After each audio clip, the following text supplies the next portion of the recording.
بسم اللہ الرحمن الرحیم۔ شروع اللہ کا نام لے کر جو بڑا مہربان نہایت رحم کرنے والا ہے۔ السلام علیکم ورحمۃ اللہ وبرکاتہ۔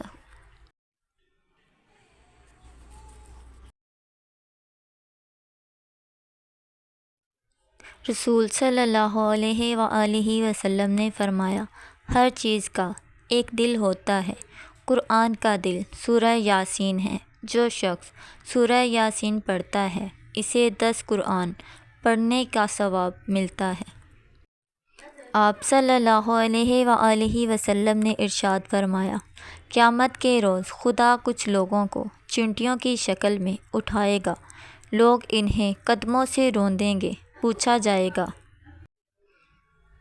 چیونٹیوں کی شکل میں کون لوگ ہیں؟